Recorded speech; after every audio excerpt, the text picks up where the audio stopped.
ఈ 10 నెలల పరిపాలన మీకు ఎట్లా అనిపిస్తుంది? చాలా బాగుందండి. నా పేరు రాయవరి వెంకట సుబ్బారావు. నేను ఎన్టీ రామారావు గారి దగ్గర చేశాను, చంద్రబాబు నాయుడు గారి దగ్గర చేశాను.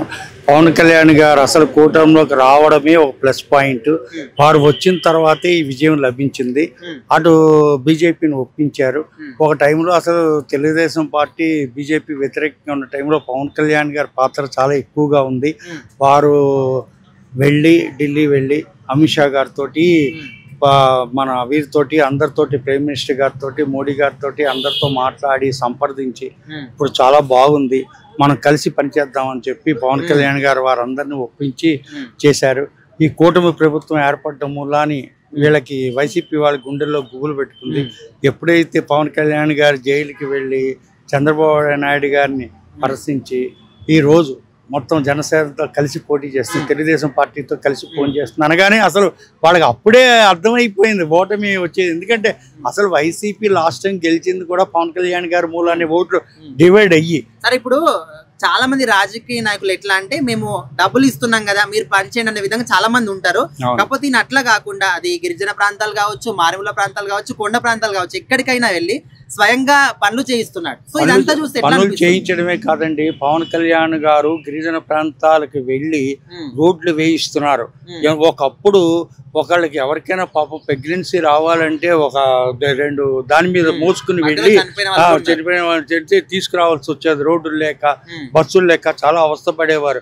ఎక్కడ మన ఆ ప్రాంతంలో, మన విశాఖపట్నం దగ్గర ఏజెన్సీ ప్రాంతాలు ఉంటాయి కదా, అవన్నీ ఇప్పుడు పవన్ కళ్యాణ్ గారు వాటికన్నింటికి వెళ్ళి లాస్ట్ టైం కూడా వెళ్ళి నేను నెలకి 2 నెలలకు ఒకసారి వచ్చి కూడా విజిట్ చేస్తాను అని చెప్పి వారు ఒక దీక్ష కంకణం కట్టుకుని ఎన్నో విధాల బాలింతలకేంటి వీళ్ళకేంటి ఎంతో మంది, ఒక అల్లూరి సీతారామరాజు ఆ రోజు ఎలాగైతే ఒక ఏజెన్సీ ప్రాంతాన్ని దత్తత తీసుకుని, అలాగే వీరు కూడా దత్తత తీసుకుని ఇప్పుడు పవన్ కళ్యాణ్ గారు కూడా ఒక విధంగా చెప్పాలంటే ఆయన కూడా ఒక అల్లూరి సీతారామరాజు అని చెప్పాలి. ఎందుకంటే వాళ్ళ కోసం ఎంతో కష్టపడుతున్నారు. ఆయన ఎన్నో ఇవి వదులుకుని మంచి రైజ్ లో ఉన్నారు. మనకు తెలుసు కదా వారు హిట్స్ అన్ని, గబ్బర్ సింగ్ ఏంటి, అత్తారింటి దారేంటి, ఇవేంటి, సాబ్ ఏంటి, అన్నీ కూడా ఎన్నో హిట్ ఫీచర్స్. అంత ఆదాయం వదులుకుని రాజకీయాల్లోకి వచ్చి ప్రజల కోసమే వచ్చారు. కూటమి ప్రభుత్వం గెలుపొందడానికి ప్రధానమైన కారణం ఖచ్చితంగా జనసేన పార్టీ, పవన్ కళ్యాణ్. 100%. ఇప్పుడు చాలా మంది రాజకీయ నాయకులు ప్రజాధనాన్ని దుర్వినియోగం చేయాలని చూస్తారు, కానీ ఈయనేమో సొంత డబ్బునే ఖర్చు పెడుతున్నాడు. మరి ఈయన అంటే ఇలాంటి సేవా గుణం చూస్తే మీకు మీ అభిప్రాయం ఏంటి? ఇప్పుడు ఒక విషయం చెప్పేదండి, ఎంత డబ్బు సంపాదించినా వెళ్ళేటప్పుడు కట్టుకుపోయేదంటూ ఏమీ లేదు. ప్రజాసేవ ఒకటే మిగులుతుంది. దానికి కారణం ఏంటంటే మనం ఇప్పుడు ఎంతో మంది రాజకీయ నాయకుల పేర్లు చెప్పుకుంటున్నాం ఈ రోజు. ఇప్పుడు ఒక లాల్ బహదూర్ శాస్త్రి గారేంటి, గాంధీ గారేంటి, నెహ్రూ గారేంటి, దేశాన్ని పరిపాలించిన మొరార్జీ దేశాయ్ గారేంటి, టంగుటూరి ప్రకాశం పంతులు గారేంటి, వీళ్ళందరూ ఏమీ సంపాదించలేదు. ఈ రోజు చరిత్రలో వాళ్ళు మిగిలిపోయారు. నిజంగా మా నాన్నగారు ఒకసారి లాల్ బహదూర్ శాస్త్రి గారి గురించి ఒక మాట చెప్పారు. వారు ప్రైమ్ మినిస్టర్, వాళ్ళ ఫ్యామిలీ సినిమాకి వెళ్దామని ఆ ప్రైమ్ మినిస్టర్కి ఇచ్చిన కారులో వెళ్ళబోతుంటే ఈ కారు మీరు వాడడానికి వీలు లేదు, 20 రూపాయలు తీసుకుని మీరు ఆటోలో ప్రైవేట్గా, అటువంటి వ్యక్తి ఎవరైనా ఉంటారండి? అటువంటి మహానుభావులు ఎవరైనా ఉంటారా? సార్, ఓవరాల్ గా పవన్ కళ్యాణ్ గురించి ఒక్క మాటలో చెప్పాలంటే ఏం చెప్తారు? ఈ వార్డులో ఆయన డిస్క్రైబ్ చేయొచ్చు అని. ఇప్పుడు పవన్ కళ్యాణ్ గారు చెప్పాలంటేనండి, మొన్న నేను పిఠాపురం వెళ్ళాను. జనసేన ఆవిర్భావ దినోత్సవానికి నేను పిఠాపురం వెళ్ళాను. కాకినాడలో వెళ్ళి కాకినాడ నుంచి పిఠాపురం వెళ్ళాను. ఆ గయ అక్కడ నేను శ్రీనివాసరావు గారని అక్కడ మన పాత గయ ఉంది కదా, దానికి ఈవో గారు వీళ్ళు పిఠాపురం ఎంత డెవలప్మెంట్ చేస్తున్నారంటే మేము ఆ రోజు మాట్లాడాం కూడా దాని గురించి. పిఠాపురంలో ఆ శక్తిపీఠం ఉంది కదా, 10వ శక్తిపీఠం, దాని గురించి పవన్ కళ్యాణ్ గారు ఫుల్ పవర్స్ ఇచ్చారు. అంతకుముందు ఆ శక్తిపీఠం ఎలా ఉండేదంటే కొద్దిగా పాడుపడినట్టుగా ఇదిగా ఉండేది. ఇప్పుడు దాన్ని అంతా శుభ్రత చేసి పవన్ కళ్యాణ్ గారు రావడం పిఠాపురం ప్రజలకి ఒక అదృష్టం. దానికి కారణం ఏంటంటే పిఠాపురంలో వారు లెగ్గడం అన్నది ఎంత వాళ్ళు చేసుకున్నటువంటి భాగ్యం, కానీ అంత భాగ్యం అన్నమాట వాళ్ళు. పవన్ కళ్యాణ్, నేను నా చరిత్రలో రాజకీయ జీవితంలో ఏనాడు చూడని సంఘటన ఒకటి చూశాను పవన్ కళ్యాణ్ గారి గురించి చెప్పాలంటే.